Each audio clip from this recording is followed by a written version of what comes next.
Hello, everyone. Welcome to the Sharon Go Show. Sharon Go Show is a space where I have conversations with brilliant minds passionate about nutrition, well-being, and healthy living. Transform your health, you can transform your life.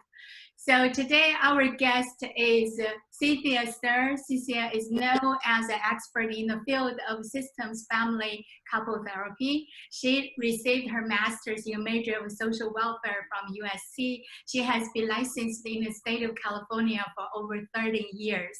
She is passionate about working with high conflict families and couples. Her technique is strategic and solution focused. She is also committed to children's health and welfare, making sure children don't have to pay a heavy price from their parents' marital or relational dissatisfaction. Cynthia is working on a global approach that challenges the ever-climbing divorce rate in hopes that families can avoid experience of crisis at every level of the human experience. So thank you so much for being here today. Welcome. Thank you. I just think what you are doing just exceptional, that you helping so many families and kids, like teach them how to navigate going through the process of whatever challenges that they are having back at home. And I just have so much respect for you towards that, and I just think it's so important, especially nowadays. Like here in the United States, we have a divorce rate of 40 to 15% in the recent years. So, and my approach to health is, health is not only about what you eat, and not only about like, how much exercise you do every day. Lots of times, like other areas in life, like the relationship problems can be the biggest stressor, for someone, and that's its great health threat. So what you are doing is just absolutely so wonderful. So we want to talk about like how to minimize the damage of a relationship crisis. So can I ask you, like, if your client or patient come to you, what do you cover in the first session? Generally, the first session is really a time to get to know the client, and for the client to get to know me. Mm-hmm. And the first session is extremely important. One, because it will determine whether the client's going to come back or not. So I try to cover actually a lot in a first session, but my goal is to join with the couple or the family, mm-hmm. and to try to get a sense of what the problem is. And that's actually quite a lot, because sometimes the problem's very simple and clear. Sometimes it takes a while to define. Sometimes it'll take more than one session. Sometimes it could take many sessions to define. But so in the first session, I get to know people. I'm very interested in making sure that people are comfortable. Mm-hmm. And, especially if I'm seeing a family, sometimes it's the first time people have seen a therapist, or there's children in the room. So the most important thing is to let them know how I work, give them an example by them being in the room with me, and, making them feel comfortable, and trying to get a sense of how I can be helpful. I try to be very practical and very focused on everybody agreeing on what the agenda would be if they were to continue to meet with me. Yeah, understood. So with you, because you have been practicing for over 30 years, that's like, lots of things that you have now.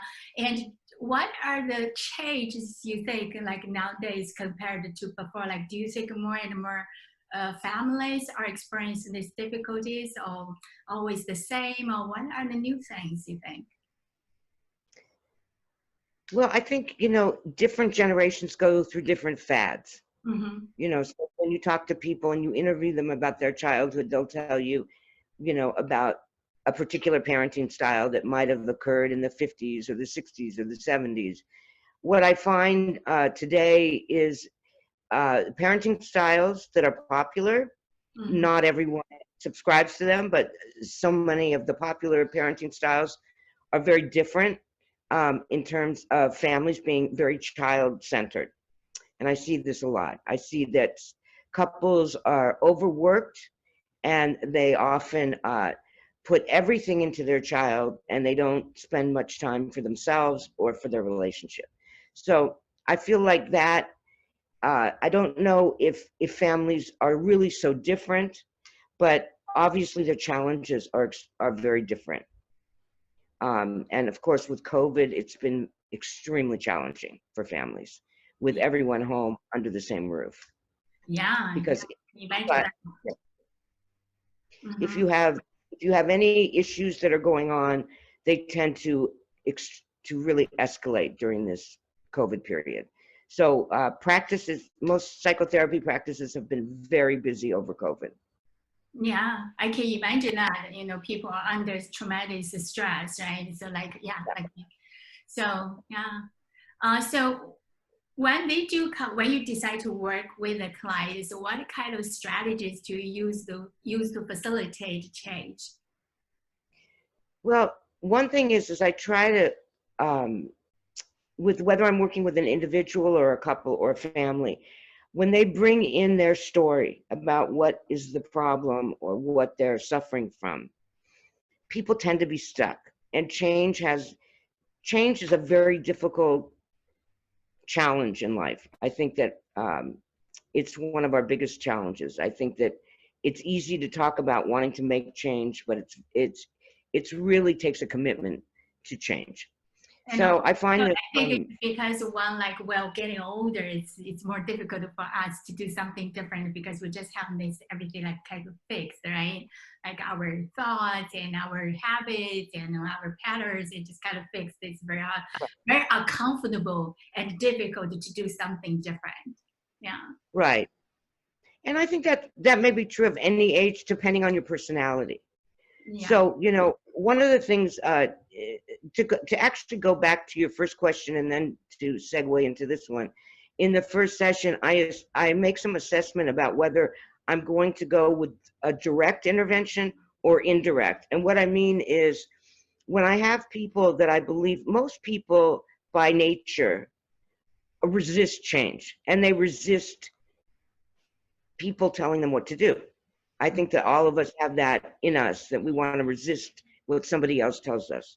So if I have somebody that responds very well to direct intervention, and if I say, I'd like you to do this, or I'd like you to think about doing that, and they easily do that, that's somebody that I can work really directly with. Generally, I find most of the population is indirect, where I have to go around the back door, that, I can't look like I'm telling them what to do. And it's really not my responsibility to tell people what to do. Mm-hmm. So I have to be very creative about how I create change and produce change. And what I do is, which is very different, is I do it in the session by reframing the problem, by expanding the problem, by asking people to do things differently in the session.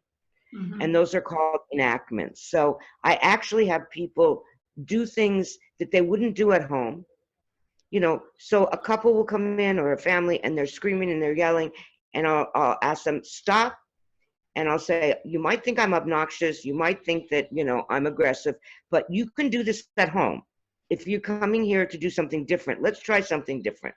Mm-hmm. So, I may ask two people to speak with each other that generally don't. Or I may ask a couple to talk about something, and I may stop and start them every time they start to do something that's repetitive. So I'm looking for repetitive patterns. I'm looking to interrupt repetitive patterns. And I'm interested in interjecting new ways of communicating. You can read a book about it. You can, you can go take courses about it. But the best way to create change is in the moment, to have experiential change. And so that's what my sessions are about, is to have people really experience, oh, that was a different kind of talk we had. We talked about our child, and this was the first time we didn't yell at each other, or, whatever the subject might be. So you want to give people an experience where they say, wow, that was great. Now, they may not tell you that it's great, but when they come back the next time, I'm looking for feedback. I'm looking to see, did my interaction and my intervention work? Are they reporting to me that the week was better, or, you know, whatever the problem was, is it, you know, is there some progress? I try to work very quickly. I don't believe people should be in treatment too long, especially families and couples. And so I get in and I get out. And as I said, I can be fair. I'm very direct. And, you know, sometimes I feel like I'm directing a movie where I'm telling people to move around and to talk to other people. And I'm sometimes even giving a script to somebody. So yeah, that's very interesting. You just said that you don't believe in that couples should do therapy for too long. So normally, what kind of like time range that you in you know in general that they work with you? Well, yeah, you know, everyone's different and people have different tolerance for change. So I could see some people 3 to 5 sessions done. I could see some people for 6 to 8 months. Obviously, it also depends on how often people are seeing me. You know, some people will call up and they say, "Oh, I need to see you 3 times a week," and I say, "Well, you know, that's one thing I'll make an assessment about. I don't ever I don't think I've ever seen somebody 3 times a week. You need time because I give you homework, I give you tasks, rituals, prescriptions. You need time to let everything sink in and to do your work. So, you know, I find that I'm like a family doctor where couples will come in, they'll see me. If they have a successful experience, they leave. They may call me 5 years later. Often I get a lot of return calls. We have an issue now. We have an issue with blah, blah, blah. And so people who have had a successful experience call me often. I get a lot of return business that way. So with all your working relationships with the clients, what kind of scenarios that you found that's actually very challenging for you? Like in terms of like you do therapy with them, that you found like it's a very challenging to work with. Well, I think the most challenging work that I'm doing currently is the divorce work. It's very tough. It's very tough to see people give up on their relationships and their family. It's very tough to see children often being neglected because the parents are in such a war. It's very difficult to watch people lose all their resources, from money to friendships to, you know, divorce is, I feel, something that people don't realize is probably one of the most difficult and challenging problems, with the exception of someone who's suffering from, you know, an illness where you know, you know, I feel like it's very close to something like that, where somebody has cancer or whatnot. It is like cancer that affects every single part of one's life. And I feel that people don't understand until they go through it, the how enormous it is. And what I can say is that everyone that I've interviewed over 30 years, because I always ask people about their families and who's in their family and what their experiences were, and whether I'm working with an 80-year-old or, you know, a 20-year-old, the one thing that I hear every time when they come from a divorced family is the same scenario. And I hear the same things. It's uncanny. I hear about, you know, how at one point in their life, it was, you know, when that happened, the whole family was completely interrupted and their lives were interrupted. And often many, you know, mental health issues do arise around that time. Often children. Go ahead. Yeah, so I think because, you know, lots of times when people going through the, you know, I'm involved them. So when people going through the separation, divorcing, like most of the scenarios, probably we have no knowledge, no experience of that kind of things. So we are prepared, right? We don't really have an idea how to really navigate it in a healthier way or better way. We just kind of like go through this thing. And because the nature of a divorce or separation is like everybody's very emotional, right? Probably not at the best of their their situation. So when the kids involved, then that can be really, really harmful, I think, to everybody. Yeah. Well, I think everybody's very vulnerable. So unfortunately, I feel like the legal profession takes advantage of people. People are often wiped out financially on top of everything else. So it's really systemic in its effect on each and every member. I know that you work with lots of kids and you have helped so many kids like dealing with this whole situation. So what do you do while a child is referred to you? So when a child's referred, I think in 99.9% of the time, I don't think I've seen a situation where somehow whatever the symptom is somehow related to the system. And this is not about blame. It's not about directing, pointing fingers. It's just about, I feel like symptoms are sort of a metaphor, and symptoms are way that children and even adults try to communicate some kind of need for help or reaching out for something. So I also find it very interesting what kind of symptoms occur and how metaphoric those might be in telling a story about the family.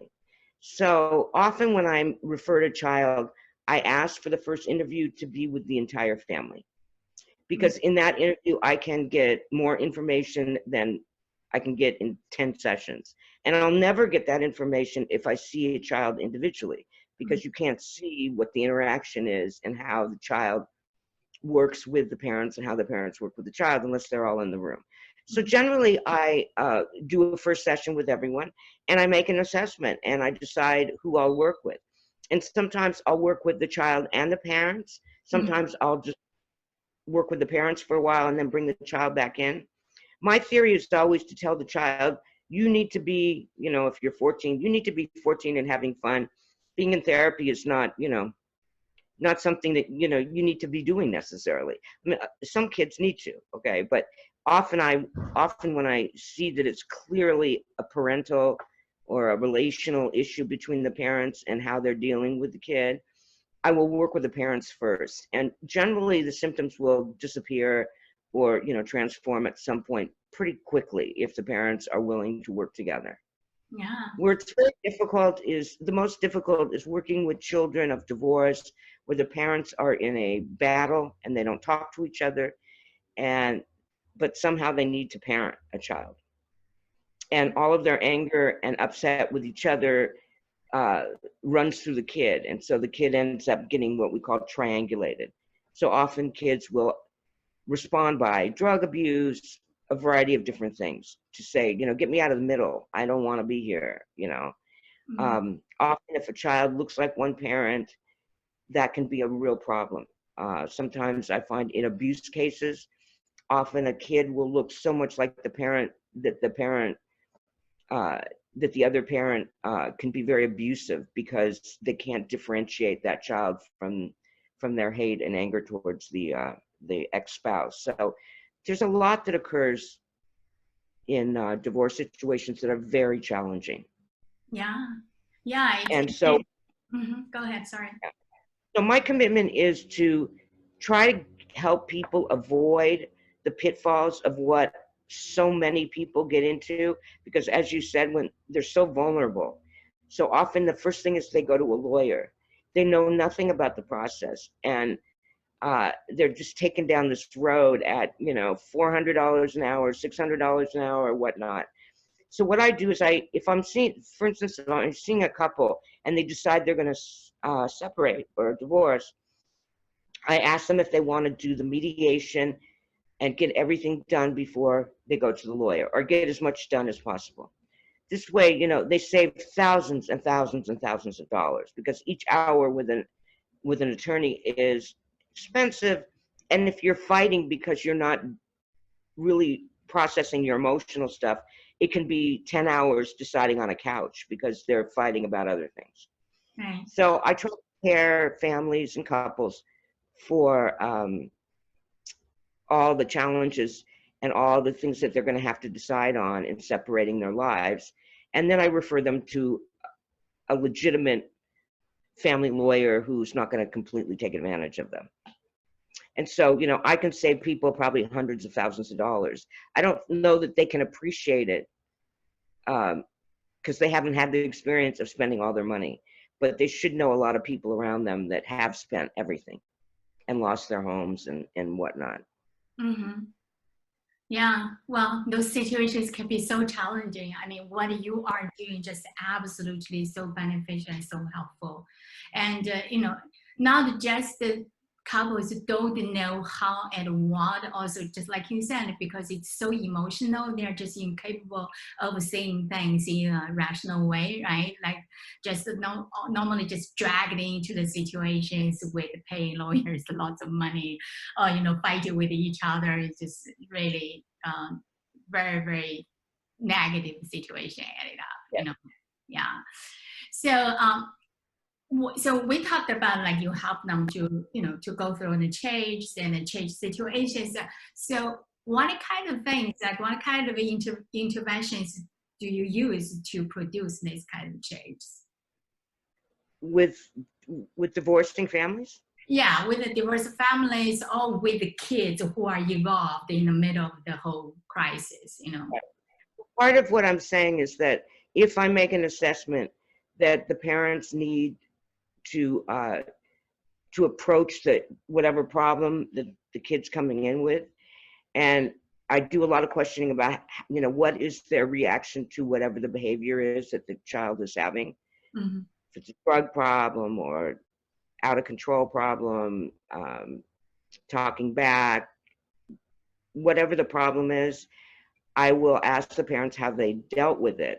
And generally, I find that the way they're dealing with it isn't working, and it has nothing to do with their competence. It's just not working.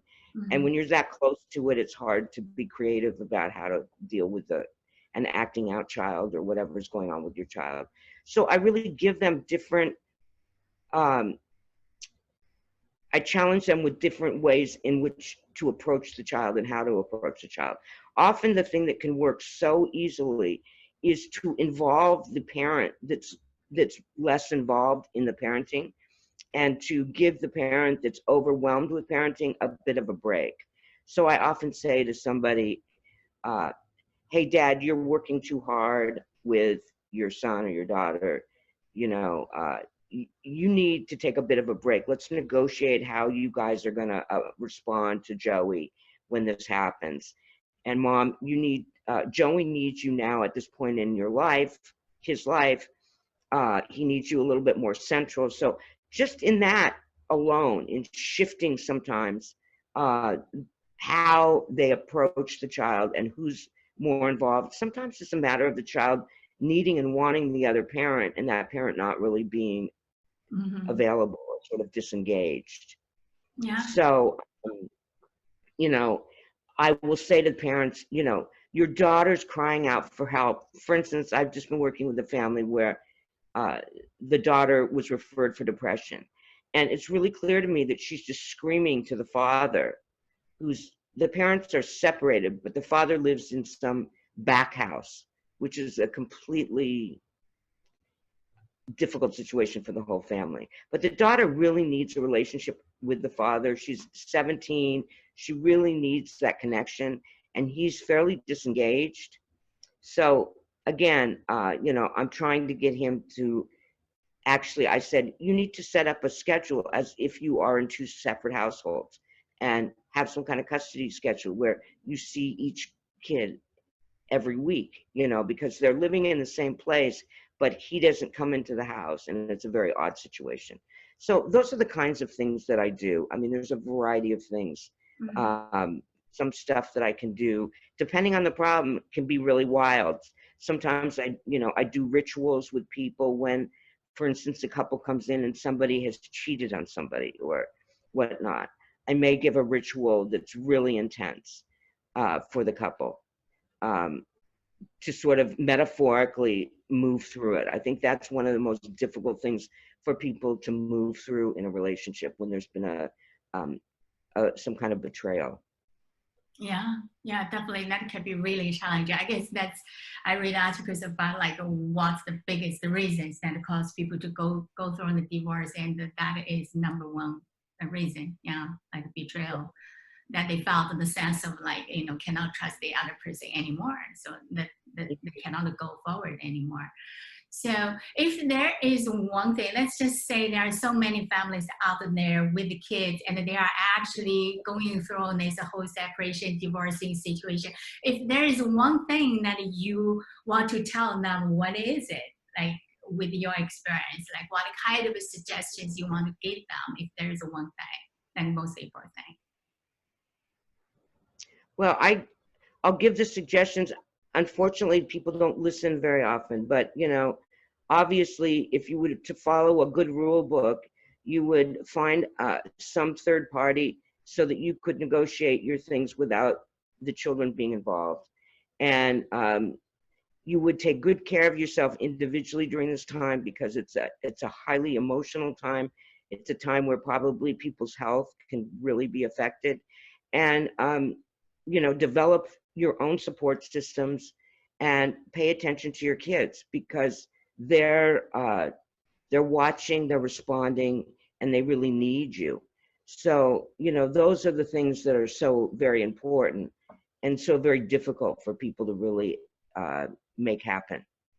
Yeah, absolutely. Absolutely. I Sure. would suggest them to come to you, because I know that they are going to benefit so much from your work and your experience and your help. So that's I admire you so much, appreciate the work that you do for people, and I just think it's such a wonderful thing.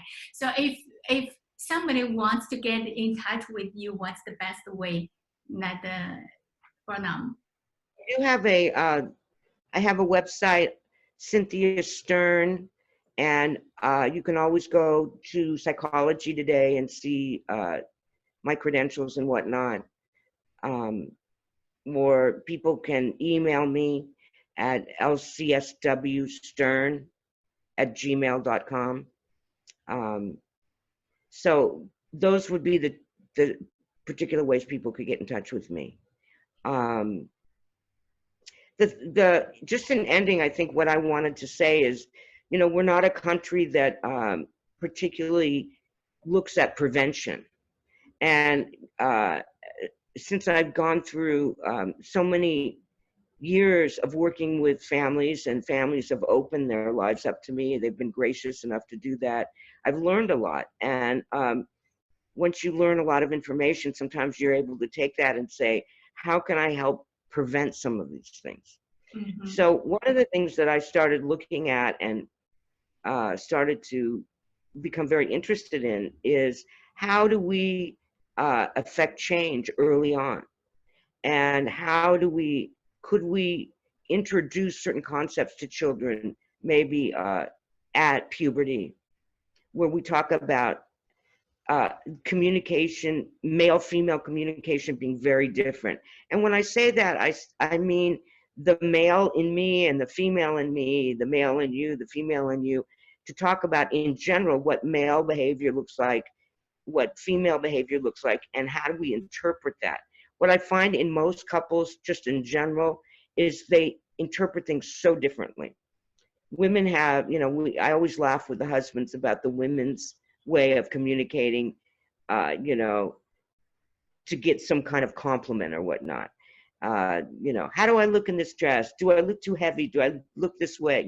And how that somehow evolves into this huge fight. Mm-hmm. And men don't know, like, what am I supposed to do? And so what I'm saying is that I've been working on looking at some kind of a prevention model where we talk to children early on about male-female characteristics and tendencies, and how one can maybe interpret them. I think that with the female side, there's a lot of need for interpretation versus male side. When we're in our male side, we're generally direct and clear. When we're in our height of our female side, we're not so clear, and we're somewhat mysterious, and the male side has a very difficult time interpreting what is it that you want, what is it that you need. So I think that language and introducing it early on would be very effective, and it may reduce the divorce rate. Absolutely. I really love this concept. And I think because it's same as when we talk about the health, right? So when people are already having chronic disease, it becomes expensive, so painful to treat it. But if we can prevent this chronic disease to happen, then it would be so much easier and it's cheaper and just, so it's the same thing for exactly like you said. And for mad women, so we, like Chinese philosophy, we have this yin and yang. It's like muscular energy and feminine energy. We all have that, but like men, like you said, they are more young. It's like more positive energy, more like a heat, like direct, muscular. Women are more soft, more indirect. But we need both, and especially in a relationship, it's very important to understand both. Like it's almost like for men, if they can understand how women think and what, and it's almost like they can understand the language, maybe like understand the French or Chinese, and it's so important because lots of times, like you said, the whole divorce probably started just because the women wants the guy to say something like, oh, you look so pretty with that dress, right? So like they feel like neglected all the time. They feel like their efforts not appreciated. They just feel like, yeah. So absolutely, I think it's wonderful, and it's also important if we can teach our kids, no matter girl or boy, at an early age, like how to understand this language, right? So Right. it will benefit them for their life. It's wonderful, definitely. Yeah, I love that idea. I just think it's so important to start early.